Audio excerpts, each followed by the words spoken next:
Step right up, dummies, and listen to the stupidest sports show on earth with Rodney Newpol and Tim Van Stratton. Yeah.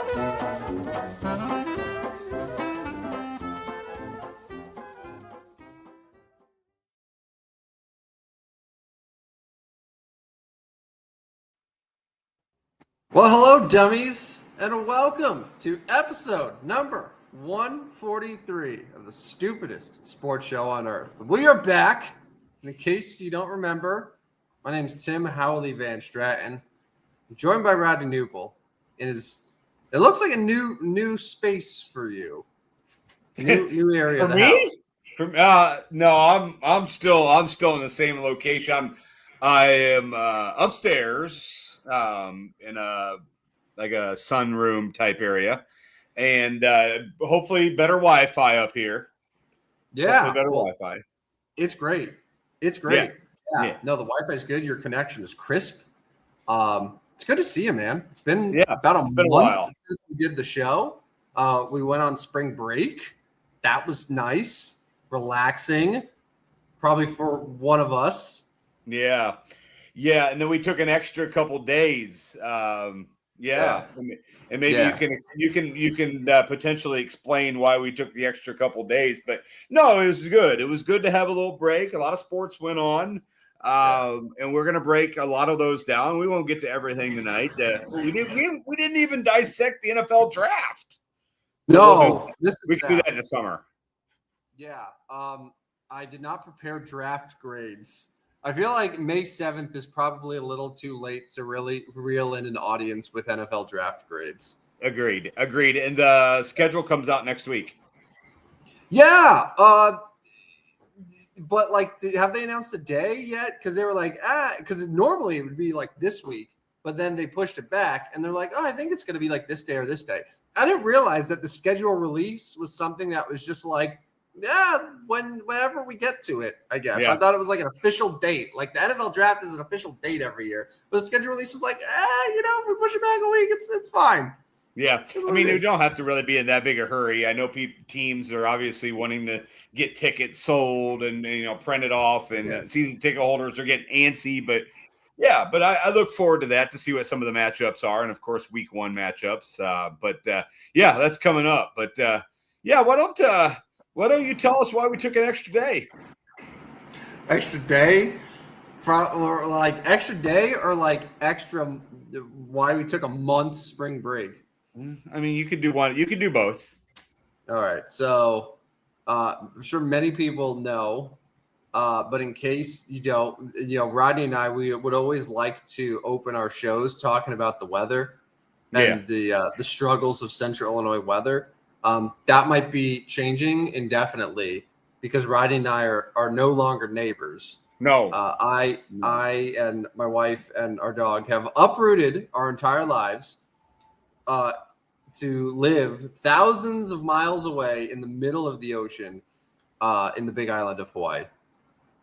And where I currently am is, this isn't my office. We're still getting things. I'm currently in the kitchen/living room area of the house that we now have, which is a few miles from an active volcano, which you alluded to a couple days ago on Tuesday when we were supposed to be back.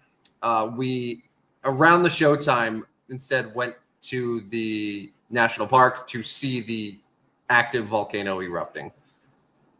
So, normal Tuesday.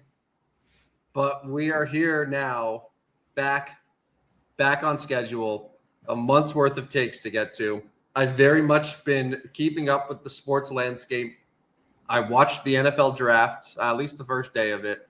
I've watched every single playoff hockey game that I can during the last few weeks or so, and everything's been good. So that's where I'm at right now. So big stuff. So your car's still not there yet, correct? Car's not there. We have a rental right now, giant ass minivan that we need it for the Costco trips and to fit a bed in there and stuff like that because we essentially started over. We sold everything. So you don't realize how much stuff you actually need for a house until you come to a house and there's nothing in it. And it's like, okay, what do we need to get for it?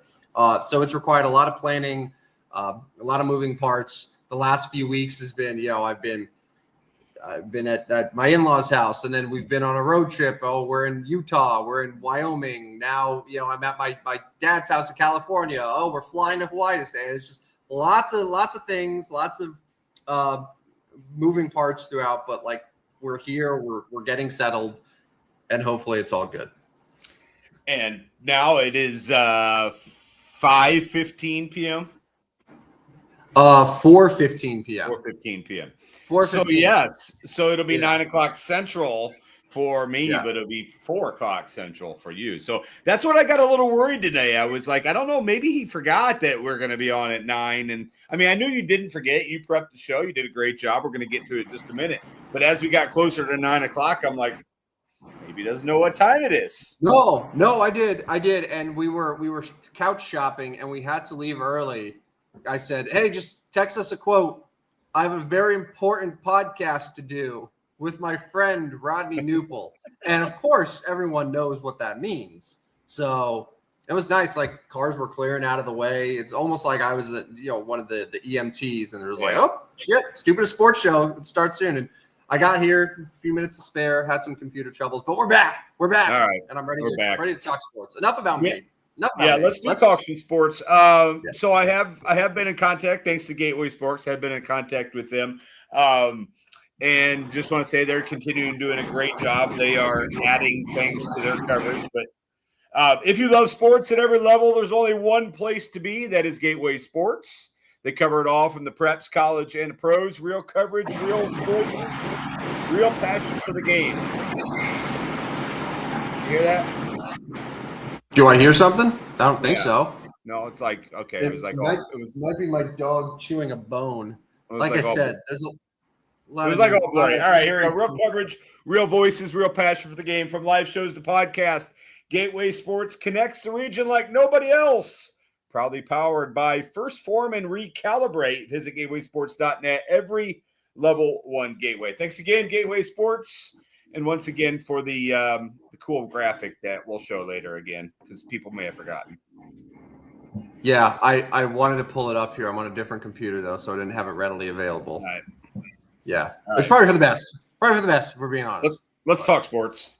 Let's talk sports. All right. I want to start off with the NCAA tournament. So rather than going back a month's worth of takes, how about something that officially got announced today, the new NCAA tournament format.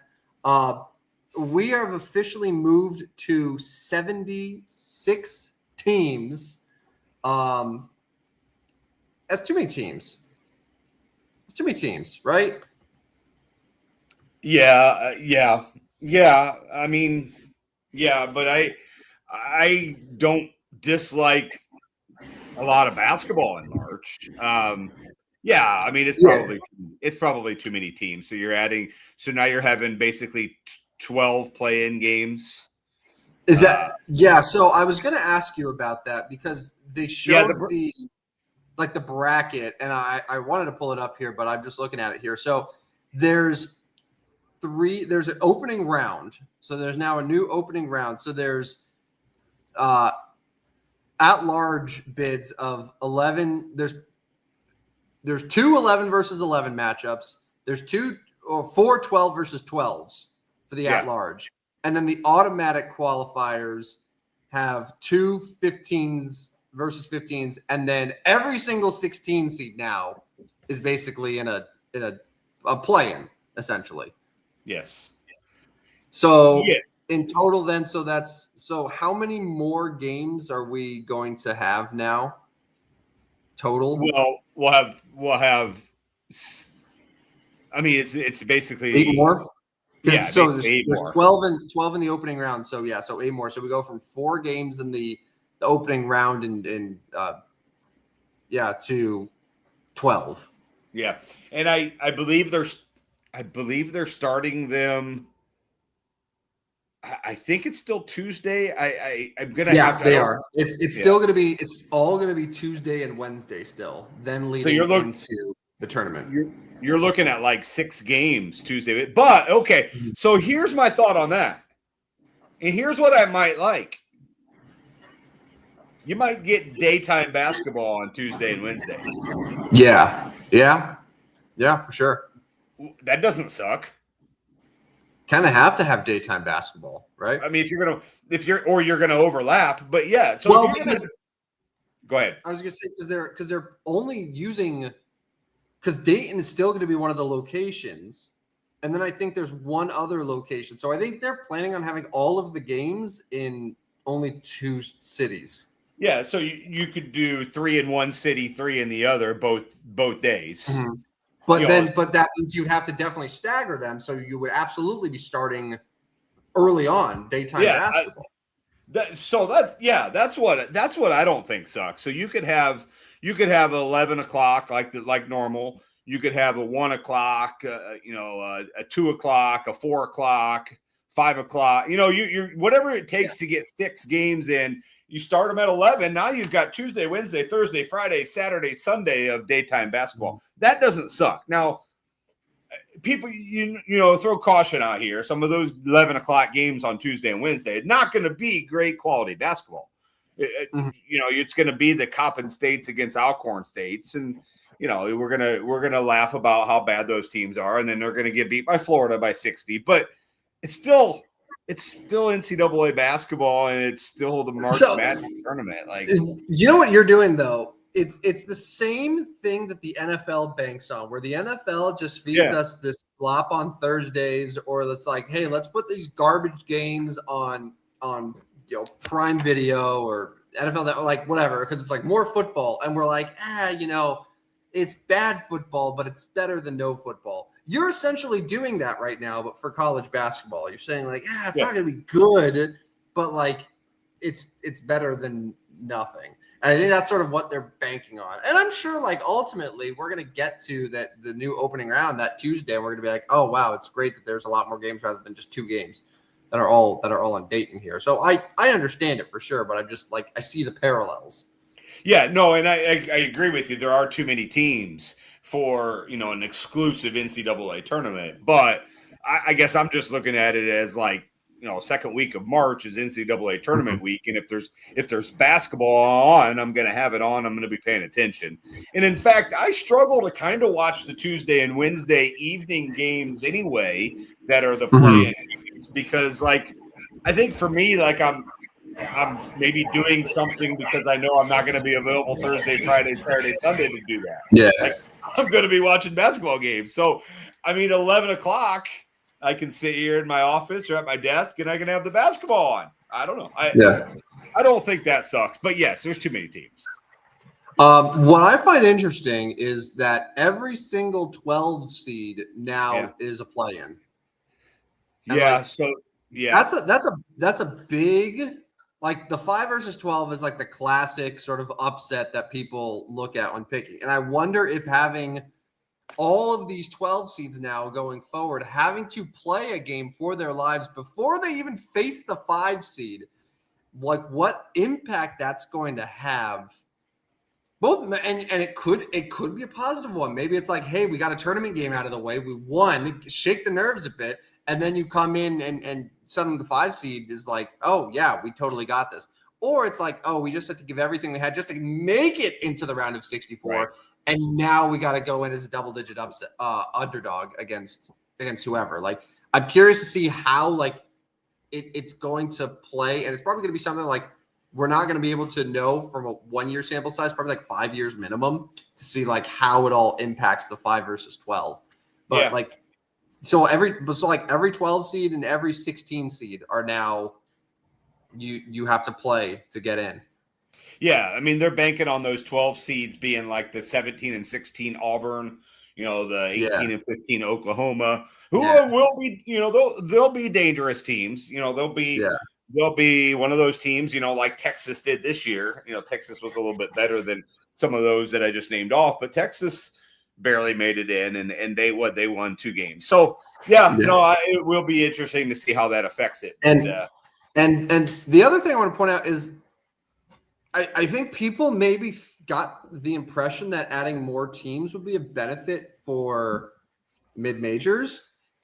I don't think this is going to affect mid-majors at all here because the 15s and 16s are like the automatic qualifiers. So right there, it's teams that win their conferences.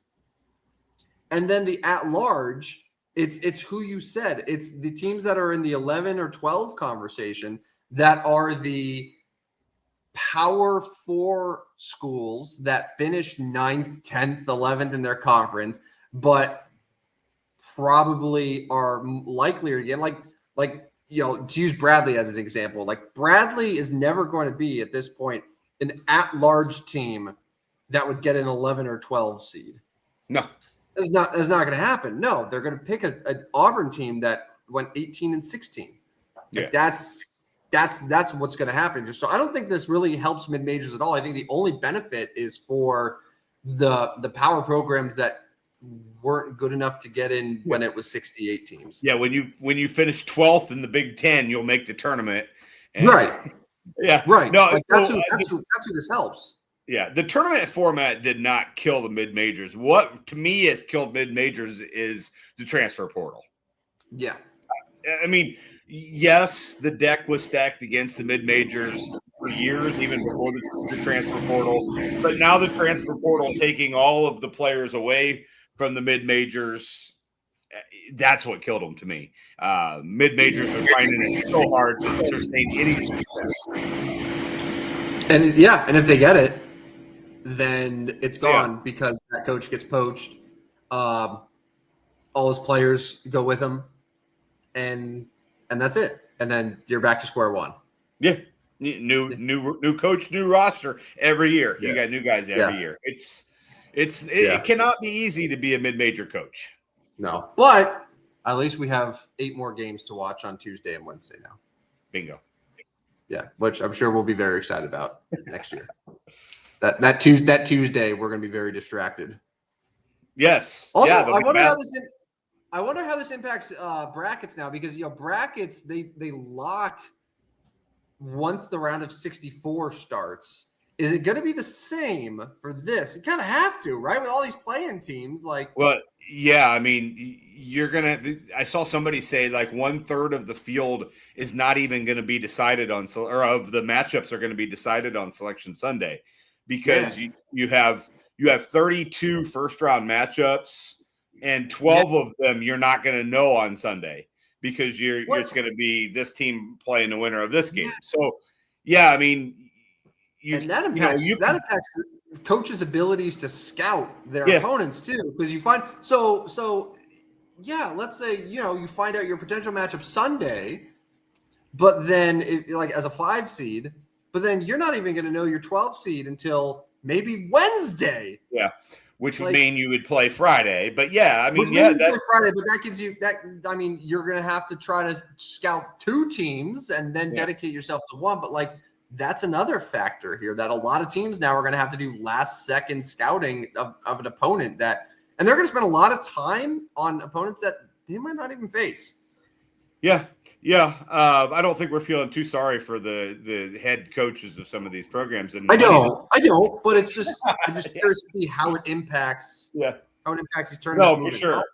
For sure. Like I said, 1/3 of the field will not even be necessarily decided what your first round matchups are. So, it'll be interesting to see how it plays out. I mean, my guess is 5 years from now, we're going to be 76 teams. Yeah, of course. Of course. Yeah. Why not make it 90 teams? Yeah. Right. I mean, it's coming, right?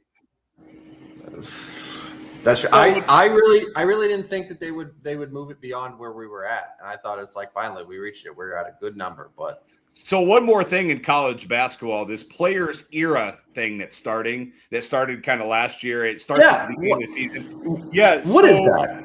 Well, it's basically NIL money going to a big program that wins enough games. So basically, it's a tournament. It's a small tournament at the beginning of the season. And it's kind of turning into the pre-March Madness. It's done in November. This year they had 16 teams. Next year they moved it up to 24. But they're doing an 8-team bracket and then a 16-team bracket. And basically basically it's a pool of money that the winners get for like NIL. That sounds kind of cool. It is cool. It is cool, and they're trying to change the game, or they're trying to develop things, and having something at the beginning of the year of college basketball is nice because, like, as we know, those games for most of the programs don't mean a whole lot. So is it like TBT but for current players? Yeah, I mean it's your team. It's your team. It's like the Maui Invitational. At the beginning of the year in Vegas, where basically it's supported players era is what it's called. You know, the players get the payments, the winnings here. So you're playing for money. Yeah. I think it's a good incentive for college kids. Oh yeah.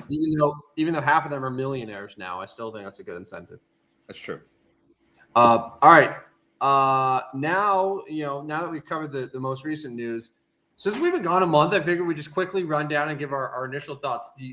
I put together a list of the 5 best sports stories we missed. Maybe they're not the best. Maybe they're the biggest. I don't know. And apologies if I missed like any obvious ones here. But the week that we went off, our last show was after day 1 of the Masters. So we did not get a chance to acknowledge that Rory McIlroy won the Masters again. Yeah. I didn't see that coming, man. That was not at all in my calculations of when I was thinking who was going to win and we were doing our lineups. Like at no point did I think Rory McIlroy was going to repeat. But sure enough, back-to-back champ, one of only 4 golfers ever to win the Masters 2 consecutive years. Impressive, fun. Would have loved to see a playoff with him and Scotty Scheffler, but that was exciting. That was also last time that we hung out, that Masters Sunday. That's correct. That was fun. And Masters, it was a good Masters. I mean, I don't know as if it was like legendary. You know, it wasn't like the best Masters we've ever seen, but it was a good Masters. And now what are we counting down? A little bit over a month till the U.S. Open. They're in New York. So, and PGA is next weekend. Oh yeah, forgot about that. Oh yeah, I forgot about that one. Yeah. Oh yeah. So we're a week away. Yeah. You still think it's August? Yeah. So PGA, and then you've got the U.S. Open in June, and then you've got the British Open, the Open Championship in July. Yeah. So that's good. Okay. So next Thursday or next Tuesday, our next show, we're gonna have to put together a team. Yeah, I can do that. I believe one of our lineups cashed. It did. Maybe not. It did. Even though you're no longer actually eligible to play. Okay, so get this. I know we're getting off topic here, but and you're right. I'm no longer able to bet technically. I'm no longer able to do DFS technically. That said, I happen to open my DraftKings app today. Rodney, you know about these predictions markets? Yeah. So DraftKings now has predictions which are legal in Hawaii temporarily. I'm sure that they're going to try to make the argument that what's the difference between that and betting? And they have a very good point. That said, I now have an avenue to put money on sports here for as long as I can. So well, we can still put a lineup together. Yeah. I'm sure you can see the prices and stuff. You just can't actually submit a team. Yes. Yeah. Okay. Well, that's probably better for you anyway. Well, I'll help you out. I'll help you out as best I can, and then we can work out in case we hit it big. I'll be your Huckleberry. I know, buddy. All right, number 4, NBA playoffs, and I brought this one up because these are 2 teams. I believe for most of the season, the Boston Celtics and the Denver Nuggets were 2 of the top 5 teams in title odds. The Celtics lose to the 76ers. The Nuggets lose to the Timberwolves. Certainly the Celtics losing was a massive surprise to me. But also we need to talk about the elephant in the room, and that's Jason Tatum sitting for a Game 7.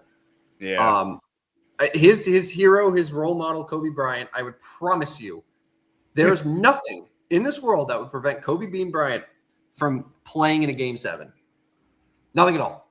I would agree. I would agree with you on that. And I honestly think that the Celtics might be in trouble here because I don't know if you've been keeping up with these Jaylen Brown things, but it sounds like Jaylen Brown is ready to be the man. And I wouldn't be shocked at all if the Tatum-Brown duo gets split up this offseason. Now, for Denver, I just think Minnesota's a really good team. And, Jokic had a couple really off games in this series, but we pointed out all the time that Denver had the second best title odds in the Western Conference. They were ahead of San Antonio for a lot of the year. And we're like, why? So Celtics and Nuggets as the two big outs in the first round of the playoffs so far. And I would say those are easily the biggest surprises that we've seen. Yeah. The whole Jaylen Brown going off on Twitch or whatever he was. Yeah, he was streaming on something and got fined $50K. Now him and Stephen A. Smith are beefing with each other, and it's a mess there. But that one really surprised me. In Philly having enough oomph somehow to win 3 straight and win that series was odd to me. Yeah. Now Philly looks pretty lifeless. In their series, Embiid kind of plays, but not really. Yeah, like it was almost like our goal is to win one series and then we move on. But and then the whole Denver thing. Now, I mean, there's talk that they are regretting the long-term contract for my boy Christian Brown. I mean, has Ed played particularly well? No, he hasn't. So they should have never fired Michael Malone. Yeah. Where has it gotten them, right? Because they didn't make the conference final last year. Right. They got bounced in the first round this year. Right. I kind of agree with you there, man. I kind of agree with you. This is where you get too cute with the coach hirings and firings, and look where it got you. Like Memphis, they fired Taylor Jenkins or whatever. Look where they're at right now. So I don't get it. All right. I don't have a lot of NFL draft opinions. Everything was sort of kind of standard for the most part, but easily the biggest surprise, the LA Rams, who had the 13th overall pick, thanks to the ineptitude of the Atlanta Falcons, selected Ty Simpson, a quarterback who I think some people thought is like a late first, probably like early day 2 guy. Not only did the Rams take him in the first round, they took him early in the first round. Yeah. And this is on the heels of a NFC title appearance with Matthew Stafford, the MVP of the league, still on your team, still under contract. I understand why teams, get a quarterback and try to play for the future a little bit. Green Bay did it with Aaron Rodgers, of course, when Brett Favre was already sat for several years. But it feels like the majority of the time, the whole hey, we're going to have a quarterback sit for years and years and then finally play doesn't really work. And if I'm the Rams and I was one game away from going to the Super Bowl and honestly winning the Super Bowl, because they would have pounded the Patriots just like the Seahawks did. I feel like you could have gotten someone who would help now and get you a Super Bowl, because Ty Simpson ain't going to get you a Super Bowl this year. No, he's not. Do anything for you this year. No, he's not. Now you got to think. I know Sean McVay's done a good job of backtracking his. But he clearly didn't like the pick. No, and it just Matthew Stafford looked far from done. He just won the MVP. So you used a high first round pick. It was 13th overall is a very high pick. Yeah. And you used it on a backup quarterback who, if Matthew Stafford's great, he's not going to go anywhere for 2-3 more years. Right. So that's 3 years of Ty Simpson's rookie deal where he is doing nothing for you in your prime contention window. Because by the time Ty Simpson takes over, then maybe Puka's older. Devontae Adams probably retired by then. Your window's probably closed. So I don't get it. Unless they plan to only have a year of Matthew Stafford because they know something that we don't. But I was so confused by it. Yeah, it seemed like an odd pick, and it was that that is the one topic of the NFL draft that seemed to hit out more than any others is why make that pick. It doesn't make sense to me, but I mean, Les Snead and crew have done a pretty good job of drafting. So I try to give them the benefit of the doubt over the years. but on what they say on the surface, this doesn't look like a good pick. Mm-hmm. All right, number 2, keeping with the draft theme. 2 days ago was the NHL draft lottery. It snuck up on me, Rodney. I got to be honest, because this is the first time in 8 years where I did not have a team that was in the lottery. Like normally this is like my Super Bowl, but it snuck up on me, and I got the notifications that the Toronto Maple Leafs won the draft lottery because of course they did. And is it rigged? Probably not.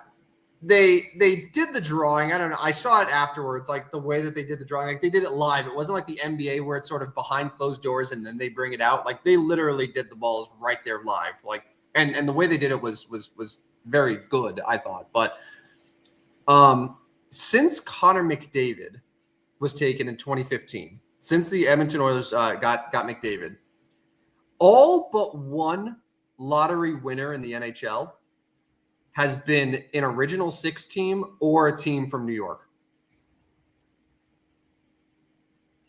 Just saying. I mean, you know, there's a lot of other teams in the league besides original 6 and teams in New York. I'm just saying. Just saying. Yeah, no, that is fishy. I mean, I will give. I mean, Toronto was bad.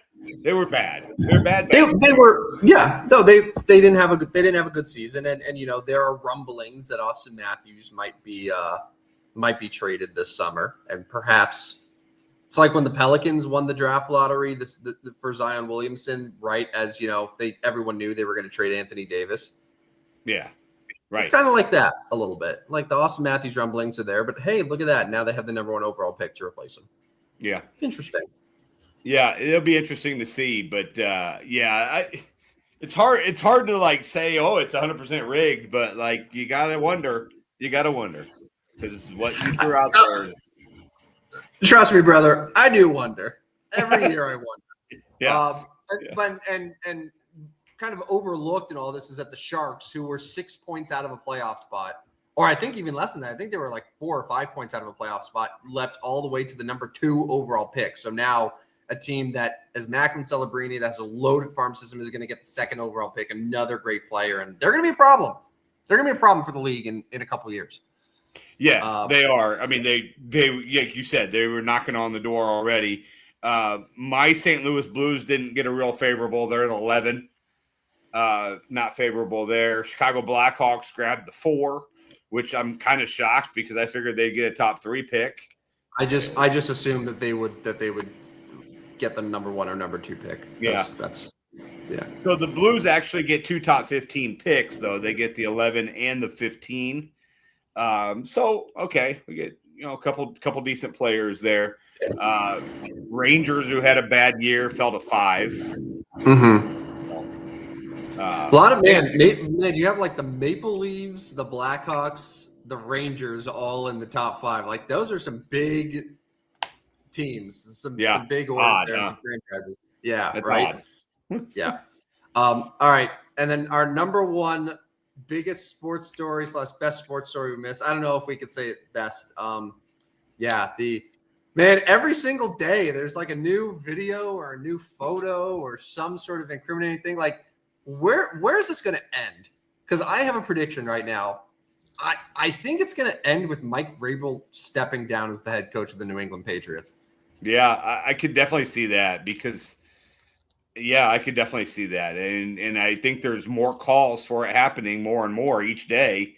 And it's not even just like the moral thing, like people cheat, right? Like that happens, personalized, whatever. But like, I think that you have to look at this from the football angle of what is the information that he's giving Rossini, like what is she telling him? Like there are legitimate sort of football competitive concerns with their relationship that do now make it the league's business, rather than just what happens like with their marriages, whatever. Like that's secondary as far as like why he would step down. But like every day there's some sort of thing. It's like today, it's like, oh, look at that. They rented a private boat when she was 7 months pregnant. I'm like, what? People have just been sitting on this stuff for years. And now it's all coming out. Yeah, like how is this all happening? And I'm just like, where's it going to end? Like, what's going to be the most like, what's the bomb? Because I feel like the bomb is still not dropped yet. I feel like there's going to be something that's going to totally nuke everything. I thought it was wild enough when I found out her kid was named Mike. Which apparently they had to report today. TMZ reported that it's named after like it's Mike, the child is named after Diana's brother, Michael.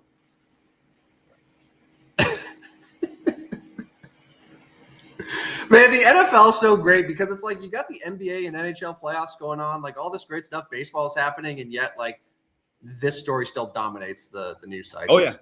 Oh yeah. Yeah. NFL's yeah, king. no, it's odd. It's odd, and yeah, you said it. Like this dominates the cycle. But I'm just thinking about here we are, May 7th, and like June we start seeing like real. I mean, not obviously they're not playing, but like we're getting closer to NFL, aren't we? Oh yeah. I'm excited. The 7 a.m. kickoff on week 1 Sunday is going to hit like crack, man. It's going to be so good. All right, let's do a quick NBA playoff update for you. You know, as we mentioned, we're in the second round. We don't have the Celtics or Nuggets in there, but we still have some pretty big teams. The Pistons defeated the Cavaliers, so now they're up 2-0 in that series. So they took care of business at home. I'm shocked the Pistons actually came back against Orlando. I really am. I thought they were done. Same. The Lakers right now are actually clinging to a 1-point lead in the first half. I doubt it will last, but good to see the Lakers trying hard, giving some effort there. So right now, as things stand, Rodney, we have the Pistons up 2-0.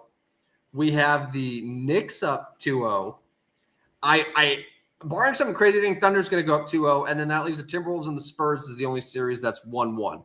Of those 4 series, where's the biggest upset potential? So basically, like Lakers, T-Wolves, Cavs, Sixers. Of those 4 teams, who do you think is the likeliest to make it to the conference finals? I think it's the T-Wolves. By default. I think. By default. I mean, they're going to, probably the only one that's going to be not 2-0. I think they're really dangerous, right? I mean, winning that game 1 in San Antonio. Now, that could have been one of the worst things that happened to them because now you've kind of poked the bear on San Antonio. But I don't know. I just don't think the Sixers have it in them. I just don't. The Lakers, I think, are going to. I mean, is Luka coming back for Game 3? Do we even know his status? I don't think. I think all indications are Luka's not coming back at all this series. So they're not winning.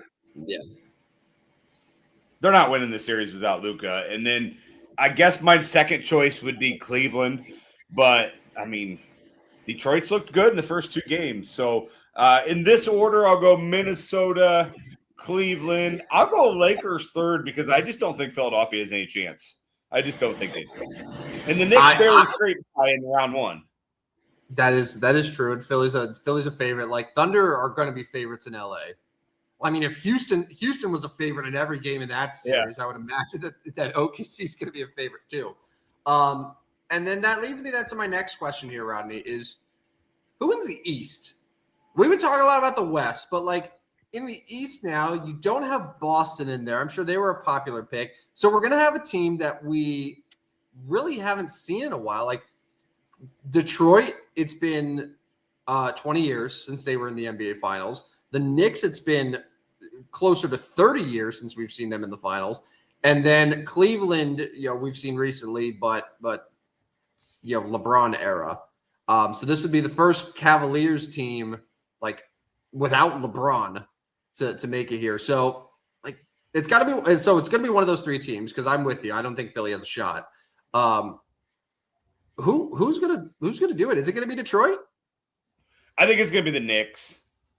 Really? I do. I do. I think it's going to be the Knicks, and they've started playing well since they went down 2-1 in that series to the Hawks. They couple dominating performances. The game 6 against the Hawks, where they scored 140 points, turned around, scored 137 the next night. I do think so. I think they're going to finish off Philadelphia quick. They'll get a little rest, and I think they can take because Cleveland will probably extend the series with Detroit, probably to maybe 6 games. Maybe 7. I think Cleveland can win game 3 and 4 and make this a long series. So I think you'll see New York pretty rested because honestly, I think that series could be done Sunday. I think the Knicks could sweep Philly. We'll see. But I'll take the Knicks to an East. All right. Moving on now to the ice, where it is officially the Stanley Cup playoffs. We're in the second round of that. I have been glued to the hockey for the last few weeks. Right now, the Carolina Hurricanes are 25 seconds away from going up 3-0 on the Philadelphia Flyers. See you, Philly. That one's done. Hurricanes are going to advance there. I feel very comfortable with that. The other series, you have the Sabres and the Canadiens. I love that one Eastern Conference series has played 3 games, and the other one doesn't play their second game until tomorrow. Yeah, because that makes sense. Out west, you have Colorado up 2-0 on the Wild, and then the Golden Knights and Ducks are 1-1. So we're guaranteed at least a 5th game in that series. Initial thoughts, I don't know how much hockey you've been watching over the last couple weeks or so. Anything really stand out to you thus far? Yeah, I mean, I will take Carolina and Colorado in the finals. Yeah. I mean, I'm not going out on a limb here. Like Carolina's look dominating. I don't see Montreal or Buffalo really necessarily getting in their way. Good stories. Nice that those two teams. Yeah, very good teams, but young teams. Yeah, and it's nice to see new blood in the playoffs. Yeah, nice to see them, but I just think Carolina's head and shoulders better. So Colorado, I think we'll finish off Minnesota. The Golden Knights and Ducks, that's an interesting one. Obviously the Ducks getting game 2 was huge to win in Vegas. I still probably go Vegas in 7 in that series though. It's been interesting. Like the first 2 games, honestly, I think the Ducks have been the better team. And they were the better. Yeah. They outshot them. They outchanced them in game 1. Game 1 was a little controversial. Vegas's go-ahead goal was from a play that should have easily been called icing. That the ref decided, hey, I'm not going to call this one, and it led to a goal. And Coach Q was just incensed with the rage there. But I thought the Ducks have honestly played much better over those 2 games, and that would be insane for them to make the conference finals. But I'm with you. Whether it's Vegas or whether it's the Ducks, whoever wins that Avalanche Wild series is going to go to the Stanley Cup. Yes. And at East, Carolina, just because they have experience, they have the overwhelming experience advantage over every other Eastern Conference team, which I don't know if you know this: Buffalo, Montreal, Philadelphia, and I'll throw in the Ducks too. Those 4 teams are all in the top 5 of youngest teams in hockey. Yeah. The only team that is in that range of age that isn't in the playoffs, let alone the second round, is the Blackhawks. But all those other teams are super young, which is great. They have the energy, they can bounce back from injuries, but there's a level of you kind of have to go through it and experience these playoffs to know what it takes to win. And Carolina has that, Colorado certainly has that, and Vegas is going to have that. So I think that's sort of the big difference there. Yeah. Yeah, I'll take Colorado and Carolina, but then yes, I'll take Vegas. God, I don't know. I guess I take Buffalo because they're ahead in the series.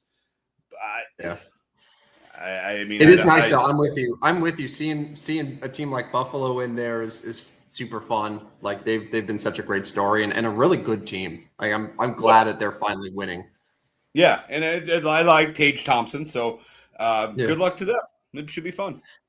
All right, Rodney, and as we're bouncing around from sport to sport, I'm going to give my voice a little break here.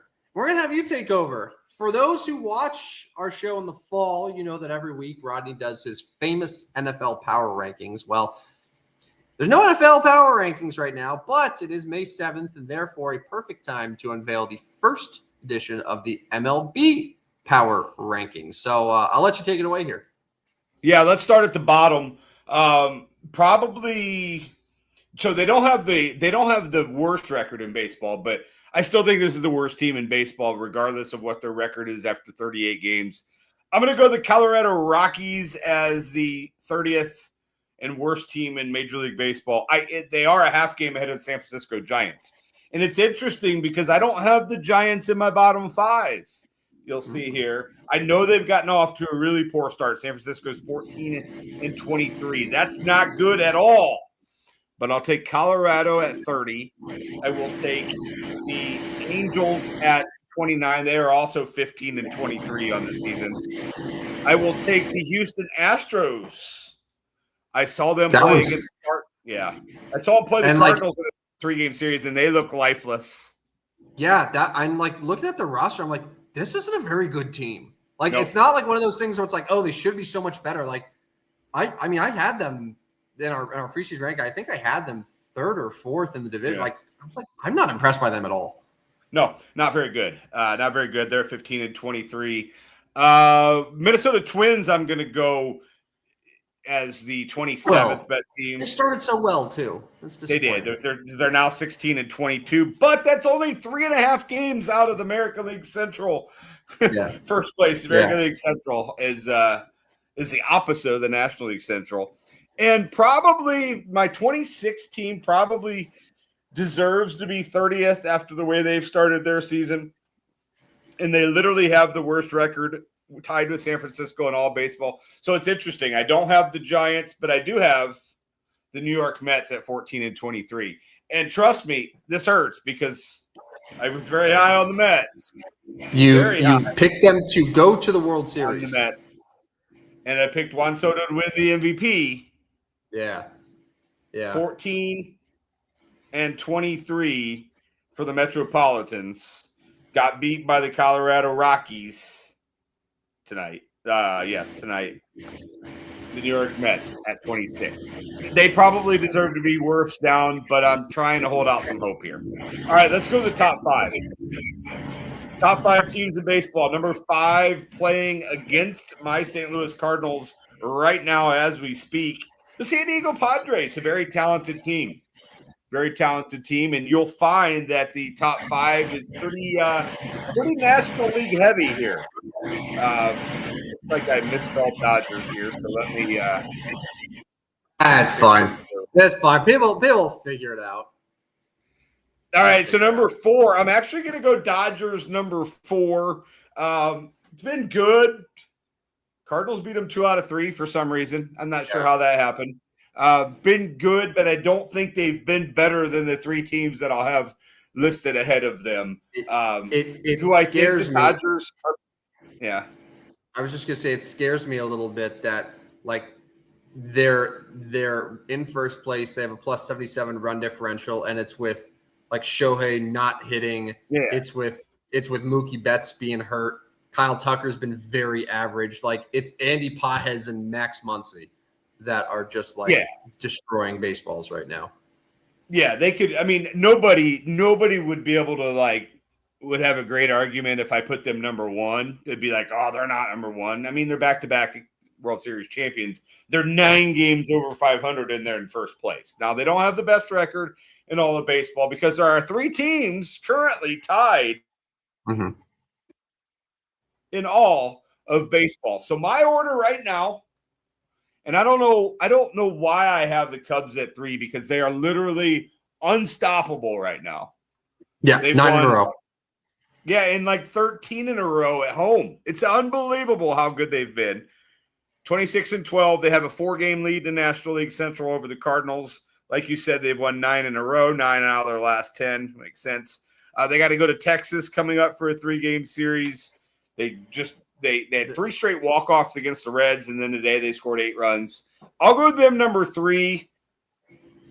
I'm going to put your Yankees at number 2. I just feel like they've been pretty steady all year, 26-12, just like the Cubs. They've won 8 out of their last 10, so it's not like they're playing any worse than the Cubs right now. They have a 74 run differential. That's incredible. Or 81 now. After today. Yeah, okay. Yeah, after so are today, they 27 and 12? Are they 27 and 12 now? They're 26 and 12. They're 26 and 12, but the run differential is plus 81. Okay. And then I will go number one. I'll go the Atlanta Braves. I feel like the Atlanta Braves have been absolutely outstanding. Now they lost yesterday, so they're coming off a loss. They got a series against the Dodgers in LA, but I think things have turned up pretty good for Atlanta so far. They've kind of jumped out to the best record. Kind of the Yankees and Cubs have kind of caught them a little bit here, but I don't know. Like, you could probably agree with me. The Dodgers, Cubs, Yankees, Braves could really be in any order for top four. Right?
I don't know what happened there.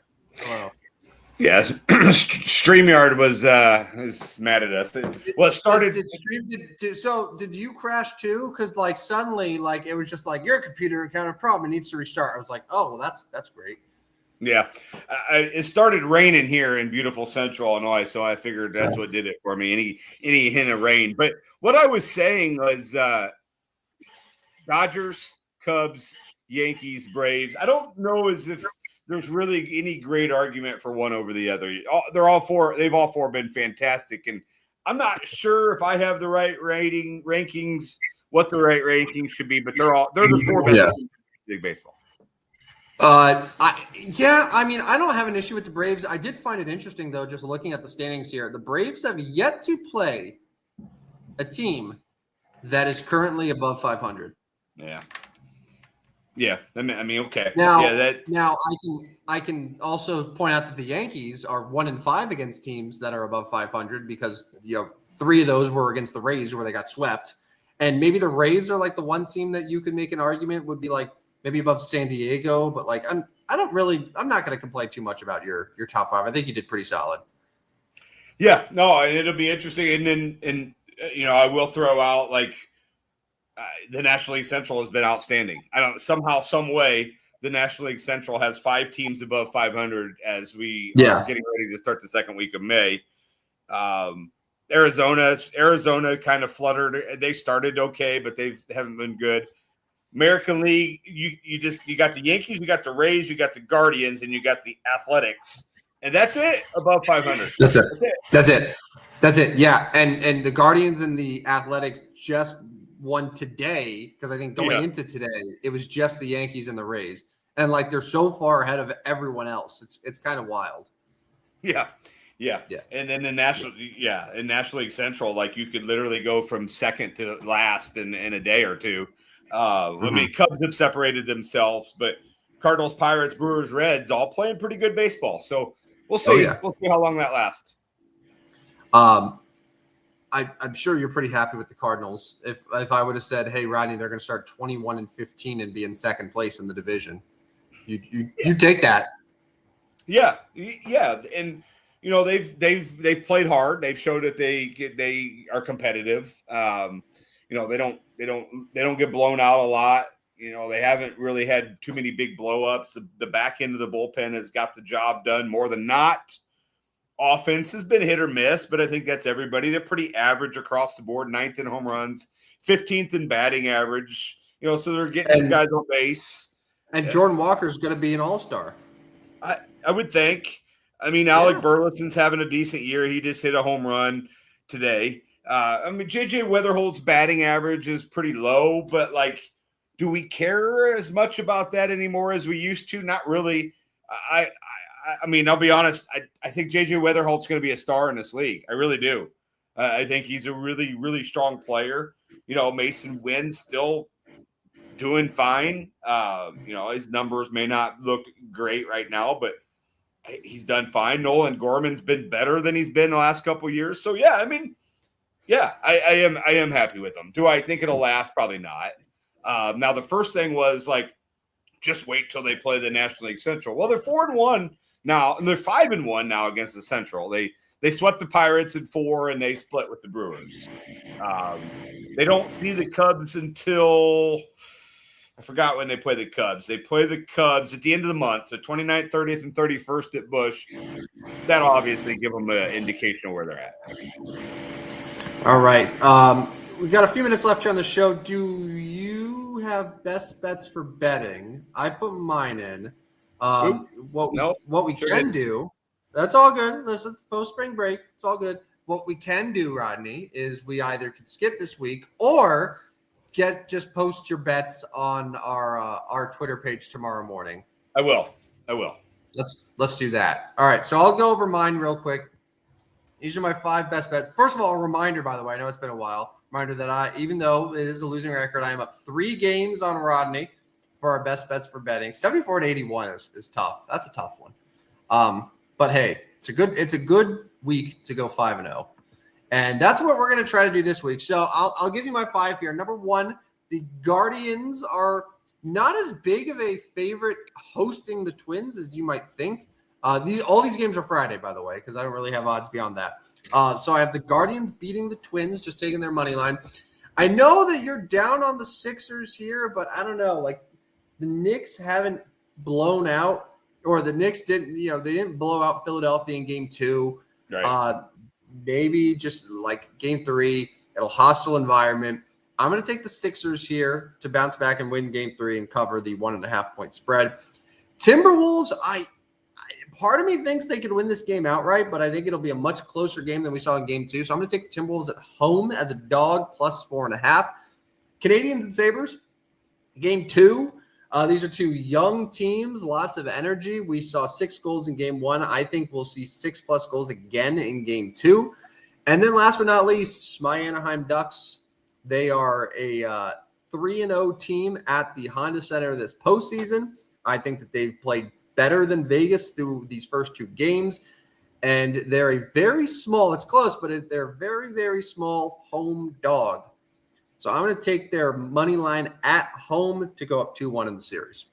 Those are my best bets for betting. I will post mine. I'll probably actually post mine here after the show. So yeah, do it. Do it. You could tail mine too, and then we ride or die together. That's right. But I wouldn't be able to catch you that way. No, not at all. It would not help you whatsoever. All right, let's remember someone. Let's wrap up the show by remembering someone. This one, I asked Amber, my wife, a few days ago. I was like, hey, so we do this segment at the end of every show where we remember a guy. And she's like, what? You mean who died? It's like, no, not always. Most of the time, no. But just I don't know, who's the name of an athlete that a lot of us remembered at some point and then maybe forgot about. We haven't thought about it in a while, so now we're bringing him up. And she's like, oh, Muggsy Bogues. Because she knows 4 basketball players and they're all from Space Jam. So Muggsy Bogues, Rodney, you remember him? I do. The pride of Wake Forest University, a Demon Deacon. 5'3", I think. 5'3". That's right. Yep. Yeah, that's crazy. That is wild. Yeah. I was talking about this just because once you brought up Muggsy Bogues, I was just thinking, I was like, do you realize how good you have to be to play Division I college basketball to make the NBA? He was a 12th overall pick in the NBA too. And then to go on and have a 14-year career in the NBA.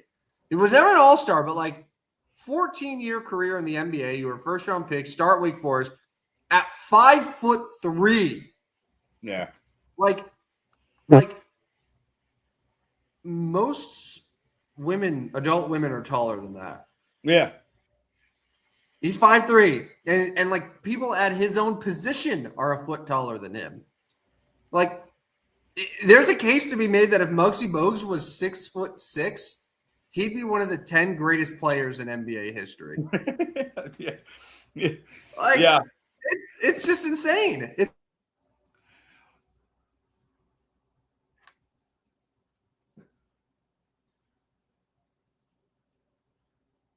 I think I lost you again. Yeah, so Muggsy Bogues, 6,858 points in his career, 6,726 assists in his steals in his career, and 1,400 steals in his career. So that's who we remember tonight. And boy, technical difficulties now from the mainland. So make sure we follow us on Twitter. Go to Stupid Sports Show, no W on the end. That is where you can follow us on Twitter and then get signed up for my Substack. And those picks are coming to you every single day via your email. All right, Tim, we're going to get out of here for the day. Oh, here you are. I went on the phone now. The computer crashed again. I'm over it. Yeah. You're gonna have to take us out of here, man. Yeah, I was just getting ready to take us out of here. I was continuing Muggsy Bogues and telling them about the Twitter and the Substack. And at least it's you and not me this time. So it's not even internet related. It's like the computers are failing, which for some reason it's so much worse. Yeah. It's so much worse. Anyways, it's 10 after 10 here in Central Illinois. It is 10 after 5 in the beautiful mainland of Hawaii. He's walking around. He's showing off the place. There you go. That's my new front yard. Just jungle. It's a joke. So you don't even need a lawnmower then, do you? No, but I got like a hedge trimmer and stuff. I'll show you. Yeah. This is fun. We're going to go here. This is the backyard. That giant tank, that's a water catchment tank because we don't have city water. That's just a 10,000 gallon tank that houses all of the rainwater that comes in and then runs it through a filtration. That's the water for the house. That's interesting. Yeah, real baller. How does the water taste? Oh, great. Tastes great. Okay. Yeah. Because I'm a little particular on my drinking water. I like a lot of water, but I'm a water guy. Yep, I'm a water guy. Yeah. But I don't. Sometimes I don't. The taste of the water I don't love. But anyways, it is 100% fresh. Like it is as fresh water as you could possibly get. The only thing is it's just going through filtrations so that you don't die. Yeah. You don't get sick. Yeah. Because that's important. From what I'm told. That's important. So yeah, there you go. So I'm on the phone now. So thank you for. I'm going to post my best bets for betting on our Twitter account. I have a 9 a.m. flight to Tampa tomorrow, so I will. But I'll be back Monday. So quick, my nephew graduates. Shout out to my nephew Drew. He graduates college on Saturday. So I'm going to fly out tomorrow morning. But so I'm going to put best bets for betting out right now. And we'll be back Tuesday to come up with a golf lineup. Absolutely. Right. I'm in. Oh, where are they playing this year? Where are they playing? Where's the PGA? That'd be a good thing to know. Give me 30 seconds. Give me 30 seconds to figure that out. Yeah, there's been a lot going on. I know I threw you an unnecessary question there at the end. We're trying to get the flow back for the show. I'm sorry about that. You're good. Pennsylvania. Nice.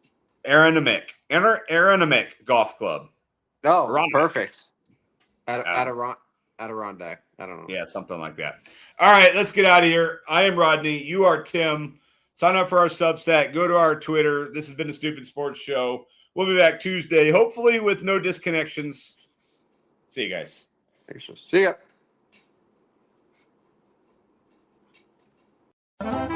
Step right up, dummies, and listen to the stupidest sports show on earth with Rodney Newpol and Tim Van Stratton. Yeah.